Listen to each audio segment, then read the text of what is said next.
Today is both Holy Thursday and Passover. When these two religious feasts come together, that used to mean a slew of movies, religious movies, would show on TV. Movies like The Agony and the Ecstasy, Ben-Hur, and The Greatest Story Ever Told.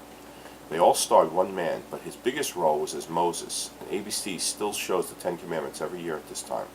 So I thought it was appropriate to remember him this week. He died 1 year ago yesterday. Charlton Heston. It was July 23rd, 2001. The legendary Ziegfeld Movie Theater in New York City. My friend Bob and I were standing along the ropes of the red carpet for the premiere of the remake of Planet of the Apes. We took photos and watched as stars like Mark Wahlberg, Paul Giamatti, and Helena Bonham Carter pass by, but we were both psyched to see a cast member who had a small role in the new film, Charlton Heston. Heston was 77 then, and a little shaky, but he looked happy there with his wife of 60-plus years and college sweetheart, Lydia. A year later, we would find out he had Alzheimer's, but that night was something special for Heston, and especially for Bob and I. That was the only time either of us would ever see the man. We grew up watching and loving the Planet of the Apes series and became huge fans of its original star, Heston. In the film, he was as comfortable giving dense speeches written by Twilight Zone's Rod Serling as performing these half-naked stunts and then showing anger, fear, tenderness, and unyielding strength. I can't imagine another actor having the skills to fulfill the role of Taylor. Because of that part in that film, until I was about 20 years old, Charlton Heston was my favorite actor. I caught as many movies as I could of the man in that pre-video era. Nearly 7 years later, Bob calls me and tells me that Ziegfeld will be holding a retrospective in honor of the Planet of the Apes' 40th anniversary. On March 29, 2008, we go to see the movie on a big screen for the first time in our adult lives. We were surrounded by about 100 die-hard ape fans, and we chatted with them for about 20 minutes before the show started. We discussed several different things, but one subject that kept coming up was Heston's failing health. Why do so many great minds fall to Alzheimer's? We put those thoughts away as we enjoyed the majesty of the film. It was my second time seeing it in the theater, Bob's third. But just 1 week later, on the morning of April 6th, Bob calls me to tell me that Charlton Heston had died. Very sad, but it had to be a relief to him and his family. You can't live a fuller life than he did. My second favorite Heston film is The Ten Commandments. I've seen it only a few times less than Planet of the Apes. The physical transformation that he goes through in that film is similar to the one he goes through in the ape film, until the burning bush and the white mane come along. Then it's smooth sailing. As a youngster, I never thought about the fact that this tall blonde wasp would play the leader of the Jews. He seemed perfectly cast for the part, and I have yet to see another Moses who was as regal. Some of his roles were great, like in Ben-Hur, The Big Country, as John the Baptist in The Greatest Story Ever Told, Soylent Green, and Major Dundee. Some were just so-so, like in The Greatest Show on Earth, Touch of Evil, Earthquake, and Midway in Airport 1975, but he was never born. However, when I turned 20 in 1986, I became a serious movie fan. When I watched other actors, I found Heston to be a bit hammy. But his hamminess was part of that old school approach to acting that started to disappear a few years after Heston had established himself. Though only 1 year older than Marlon Brando, their acting styles were generations apart. Heston was brought up in the theatrical tradition of acting that had dominated film for the first 50 years.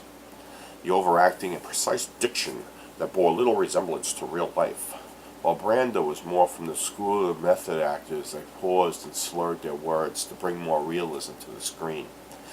While Brando's style became the dominant form for the next 50 years of filmmaking, there was obviously still a strong call for Heston's style because he was the top box office star of the 50s, 60s, and early 70s.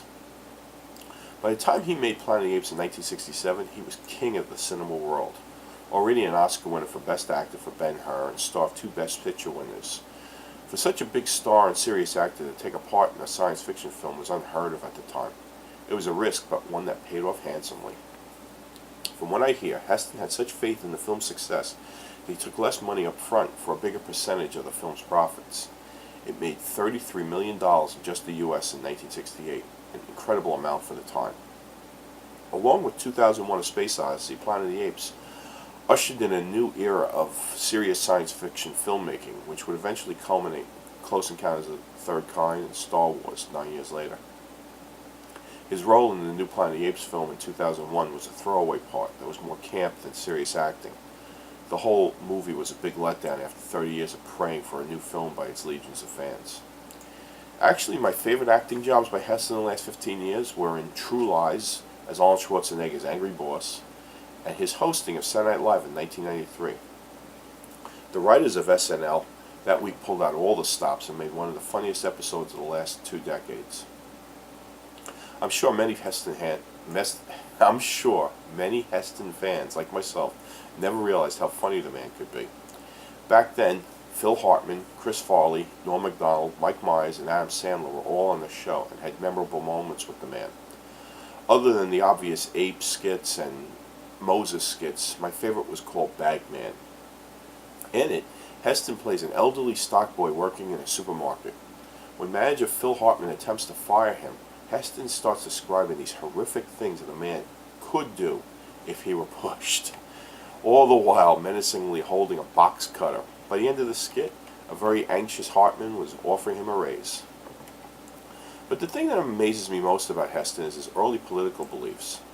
While he later became a cause célèbre for the right wing, from the 50s to the early 70s he was a noted liberal Democrat with a strong belief in the civil rights of black people. In fact, after making the Ten Commandments and Ben-Hur, he became quite caught up in the whole freedom movement. When Martin Luther King had his March on Washington in 1963, and later gave the I Have a Dream speech, Heston was the man who was right by his side. Unfortunately, Heston is cut out of most of the photographs you see, but for a white man of his stature to stand with Dr. King that day was a very brave thing to do.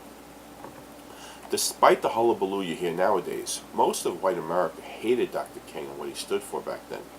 Anyone attached to that cause put themselves at great risk, if not physically, at least monetarily.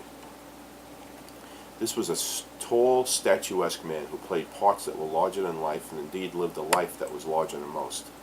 I'm glad he's getting such a loud send-off from the Freditor.